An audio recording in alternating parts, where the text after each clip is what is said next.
Not too long ago, I released my latest short film, Escape. And, well, it's time to take a closer look at how I actually made the film.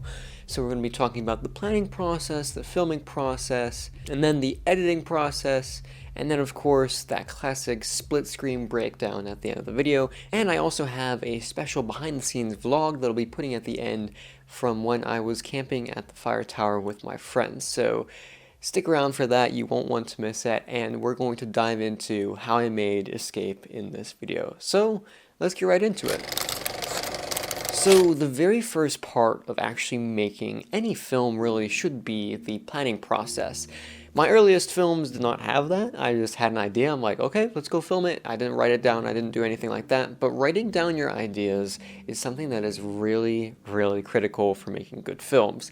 And I've come to realize that with Escape. As soon as the idea popped into my mind, I was like, okay, I'm going to write this down. Well, type it down. My handwriting's horrible, but you get the idea, right?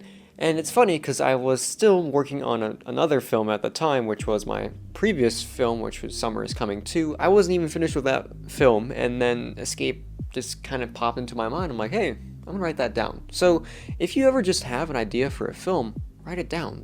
That's the least you can do. It doesn't hurt. And of course, when writing this film, I wanted to incorporate a fire tower into it somehow. It's something I've actually been trying to incorporate into my films for a long time. I wanted to do it with the very first Summer's Coming. I wanted that to be like the finale scene. That didn't even work out, and that went through several different changes. The Summer We Lost, I wanted to go there as well, to a fire tower of some sort.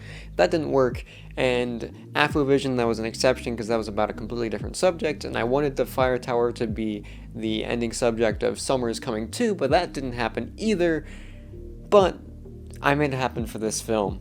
And while this film is not really like chronologically in the series with Summer is Coming 2, it's its own separate film, I was finally happy to actually go to a fire tower and film this all. And it required a ton of research to actually figure out where this tower was, because there aren't too many in the near vicinity from me. This one was well over an hour away from my house, but either way, it was well worth the drive, but I did need to do a ton of research in order to find it. If you have an idea for your location in your film and you want to go there, write it down, describe what you want in the location, and whenever you're going location scouting or just looking on Google Maps, that's what I do a lot, is just search for something that would fit that, and then try to find the spots that aren't as popular but will still fit your film. That way you won't have to worry about other people being at the location when you're filming, and that is precisely what I did for this tower. There are plenty of fire towers in the area within a 3-hour drive's radius of my house, but a lot of them are open to the public and not exactly secluded and unknown. So this one, I had the place to myself. Me and my friends, we just went there, we camped overnight. We had special permission from the owner of the tower, which if you're watching this, man, thank you so much. And it was just super incredible. So no matter what location you're looking for in your film, unless you want to go to Paris and film in front of the Eiffel Tower or something like that, you can always find a place that fits your needs. You just have to do plenty of research on finding the right ones that won't be super crowded. It's worth the time and effort. Seriously. Now let's talk about the actual filming process. We're going to go a bit into more behind the scenes content after the breakdown at the end of the video with a little vlog, but for now let's just talk about some of the challenges I faced when filming this film. I realized that I had a bigger picture for the film, but I didn't really know how to film the rest of the video aside from the fire tower part. I didn't know where I wanted to go, because I had a ton of spots marked down. I was like, oh, we can go to this place, this place, this place, this place. And I did go to all of those places. I went to several places in Virginia, West Virginia, Maryland, and Pennsylvania just to get shots of this film. And everything is from all over the place. It's not like one location on one mountain that we went to. It was all over the place. And it was worth it because it's unique. You're not going to see all this in one area, but you do have to travel to get to these different places. And I should have maybe planned and gone to locations that are a bit closer together, but I filmed over the course of the entire summer, and you know, it worked pretty well. It actually left me with a ton of clips to sort through when I was actually going to edit the film, and sorting through and finding the best ones was quite a long process. So when you're filming, just keep in mind, keep all of your takes but mark down what you think your best takes are, like by rating the file 5 stars or whatever, so you can easily tag it in your folder system. But during the filming process, I encountered another problem. I had to change the script not 1, not 2, I think maybe 3, no, actually probably 4 times. The film went through a lot of changes, although it still kept its overall theme. Now, this is something that I have had happen in the past. I have an idea for a film, and then it doesn't actually work the way I want it to, so I have to modify it, and I'm fine with the way it came out, but the original intention was completely different from the final product. For instance, the very first draft of the film, Tristan, also known as the Seeker within the film, was supposed to be writing the letter himself, talking about how he is going to go escape, how he has done research on and found this location to go to. And then it just kind of didn't work out because Tristan doesn't like doing voiceovers, and I don't really have people that fit the part, and it just didn't seem to fit right with the way that it was filmed. And it's just like, who is he writing the letter to? And I decided, you know what, I'm going to rewrite it. I'm going to rewrite it so a friend is writing the letter to him. So I rewrote that, and then there was supposed to be a whole other sequence at the beginning where he gets the letter in the mail and is reading it at his desk. That didn't work out. That just didn't really fit into the plot of the film, so I cut that whole scene, and we started the film as he gets to the mountains with that pretty cool opening shot. So overall, the filming process was pretty easy to actually go out and film it because it was usually just me and Tristan running and gunning, getting the shots we needed, and then going home. It was pretty simple, unlike other films where I needed to get dialogue and other stuff like that, which is just kind of a longer process and requires some additional help. Overall, the filming process was a lot of fun, and now onto the post-production process, starting with the editing of the film. As I mentioned earlier, I filmed a ton of clips, probably way too many, and I had to sort through them all when I got ready to actually edit the film together, and that wasn't too much of a problem. It was the summertime, so I had plenty of time on my hands to actually go through and find the best clips. And when I did, I put them all in the timeline, put in the music that I wanted to use, which I had in my head from when I originally planned the film, and it didn't work. It just didn't. Something about the song and the pacing and the shots I had and the color grading I wanted to apply to the footage just didn't really seem to line up. While it was a cool idea, it just didn't translate. So I was kind of stuck at that point, and I was pondering what I was going to do because I had been planning to make this short film with this certain song in the background for like several months, and then by the time I get to the editing room, it doesn't work. So I had to rethink things. I went back to the artist who made that first song that I wanted to use and found that he had plenty of other amazing songs, so that is what I did. I took one of those other songs and put it into the film, and there's actually 2 songs that are blended together with like a crossfade or whatever, so it kind of transitions between the dark part of the film at the beginning, where it's like in the rain, and then transitioning to the sunset at the end. As soon as I put the new music in, everything just clicked. The pacing was perfect, the shots just fit so well, and it just felt natural. It didn't feel forced, it just felt like natural linear progression that just, it was good. I was literally like getting hype behind my computer. I was like, yes, it's working. I was not having that reaction when I first cut the film together. I was just like, this is not what I thought it would be. But then it changed. Changed the music, changes everything. That is something to take into account. I'm not saying you need to, but rethinking things sometimes works. Then came the sound design process. Obviously, sound design is something I like to do. I feel like without sound design, a film is missing like half of it, because there are the visuals and then there is the audio. Good visuals are enhanced by great audio. I have a whole tutorial video on this channel about sound design if you're interested in checking that out, but basically having immersive sound design will really take your viewers and immerse them into the film even more. So that's something I really wanted to focus in on with this film. And to a certain extent it worked really well until it came time to export the film. something went wrong. The voiceover, which was narrated by my friend Nicholas, who plays the part of the Wanderer, the one who wrote the letter, didn't actually turn out that well. It sounded great in my headphones when I was editing it, but I export it and then suddenly something's wrong. And at that point I didn't realize that, I didn't notice it, it sounded fine to me.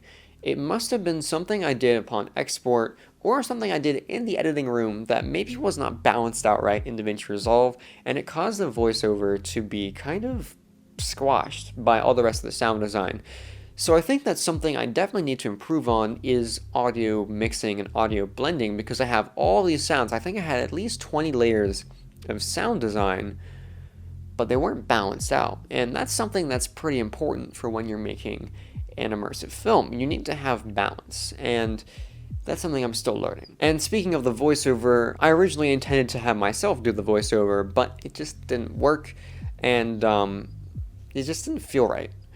So that's why I had my friend Nicholas do it, and he did a pretty great job. It's just my bad, I screwed up the audio in post. And now for color grading. Color grading was probably something that changed several times in the actual process of making this film. Originally, I wanted the rainy section to be black and white, which is something I haven't done before in any actual film, but I did in the drone montage, which, similar technique, I wanted to have it start out black and white and then fade into color as the sun began to set, and you know, the character kind of rose up out of the rain and came to the peak of the mountain. And it worked a little bit. Some of the shots looked better than others, and then I realized that the absence of color just didn't really make sense, but I decided to do something kind of different, starting with a greenish tint, like a dark greenish muted color scheme, so kind of close to black and white, but everything is a lot more muted with some saturation, and then going into super vibrant colors at the end. Orange, red, I guess a little bit of purple in there too. It kind of worked just perfectly. I wish I could have made the greens a bit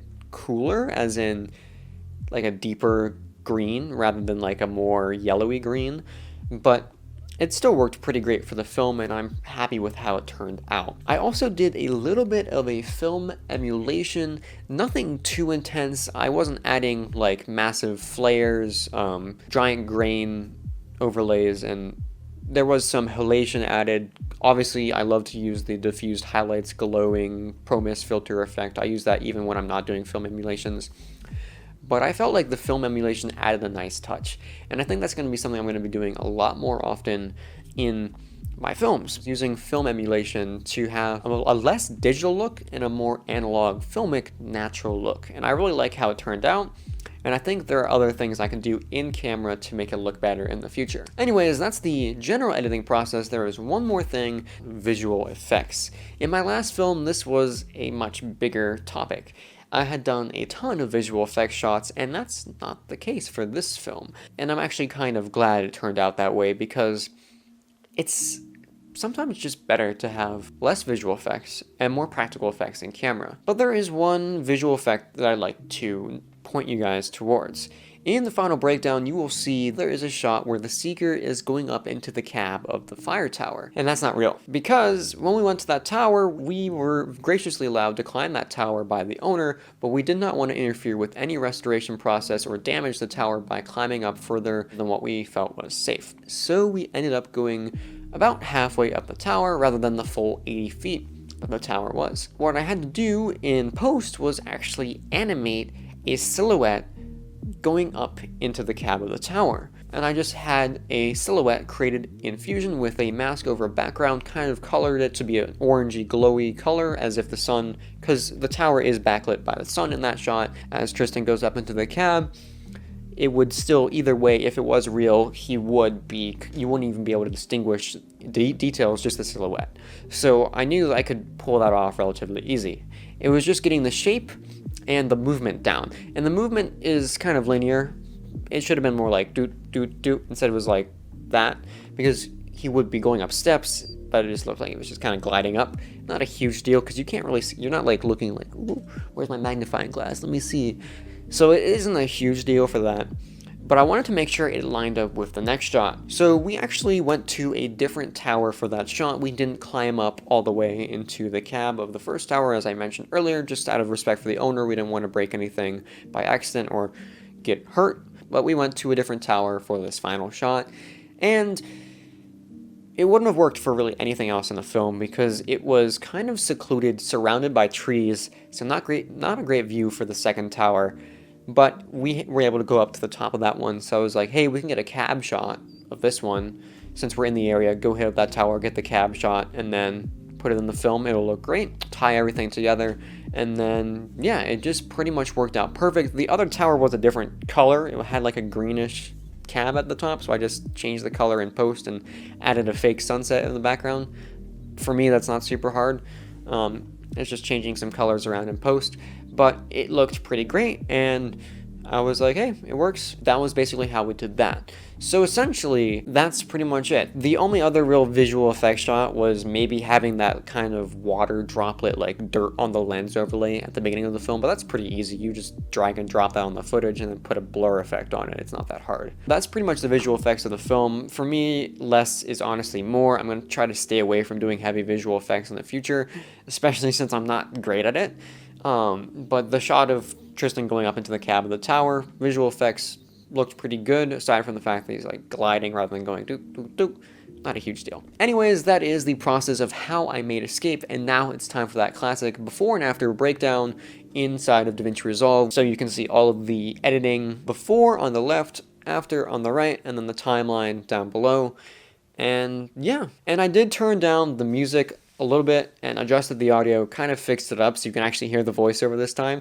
I wish there was a way to change out audio on YouTube videos, like I could swap this new audio with the old audio, but I can't do that, so I apologize. But hey, you can actually hear what he's saying a bit better in this one. So yeah, anyways, enjoy the breakdown and then enjoy the vlog afterwards, and I'll see you guys in the next video.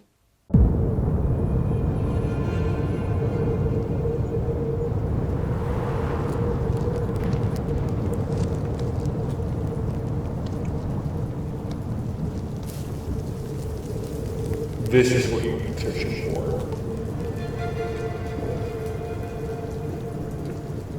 The escape you've always wanted.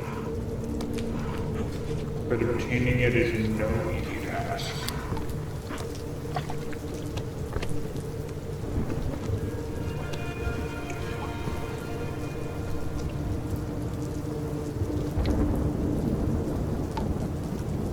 Your journey will be treacherous.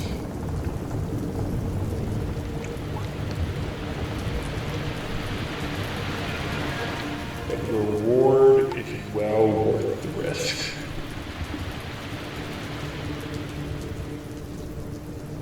Follow the instructions I've left in this letter.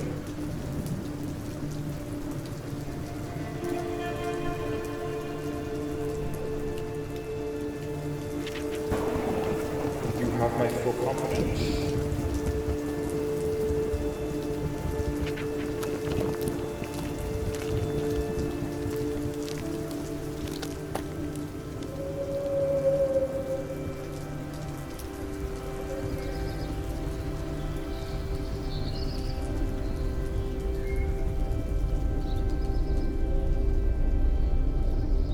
When you approach the summit, prepare for unrivaled beauty.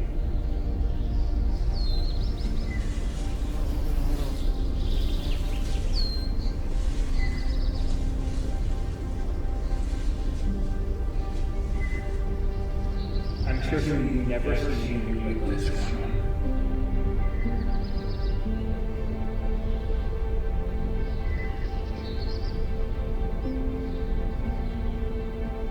When the sun starts to go down, the landscape will begin to transform. But your journey is not over yet. Stay strong until the very end, and you'll find your escape.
Alright, so Tristan, Michael, and I have just set up our tent, and we are on top of the mountain. And as you can see over there, there's the glorious old fire tower.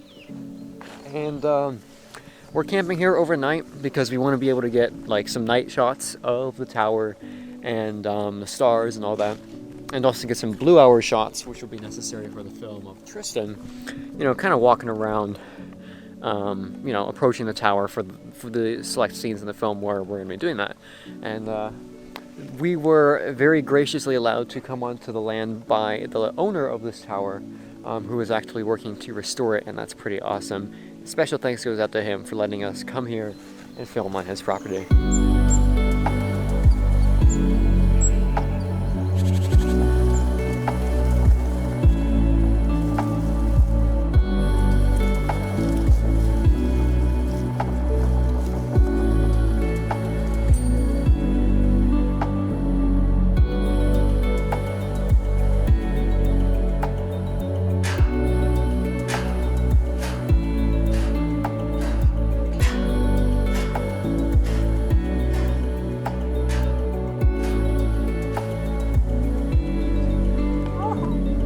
Oh, I'm shaking. Oh, this is completely insane. I got special permission from the owner to climb up. Dude, this is crazy. We're not gonna go all the way up because, yeah. You like it? Yeah. Woo! Oh, it's so tall. Oh, good golly.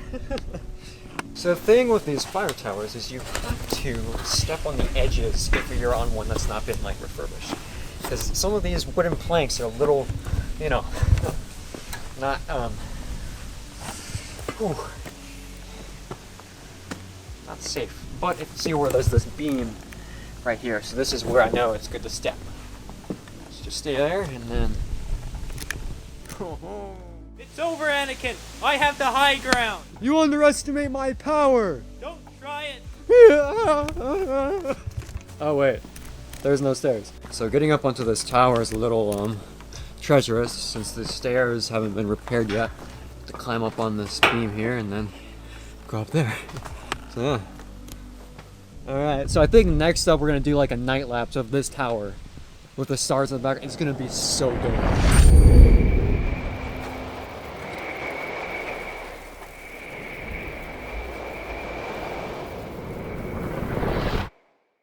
Alright, so it's currently like 5 in the morning. Cold. This was not the most comfortable sleeping pattern of our lives, we'll say that for sure. Some slept better than others, if even slept at all.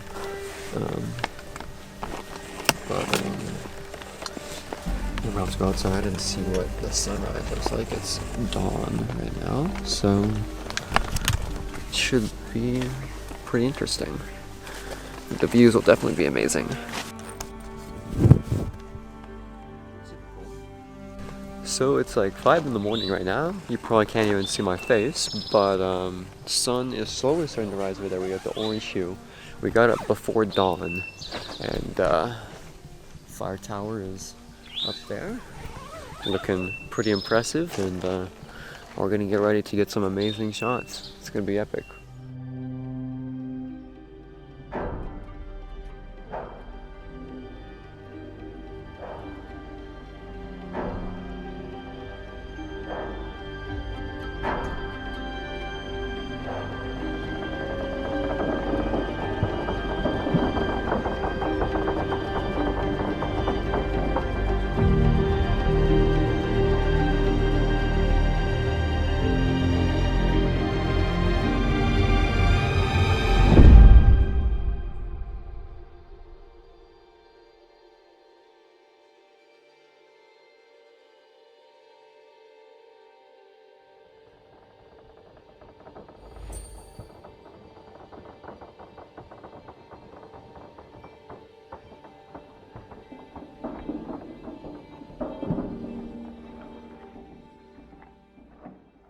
So I'm up here on the tower. Tristan's up there, and Michael is right down there. I don't exist. He is here. He was sleeping most of the time, but he's awake now, and the sunrise is amazing. And Tristan and I are gonna get some shots of the short film, and yeah, it'll be dope. It's gonna be awesome. So let's get to it. Holy cow, the view is insane.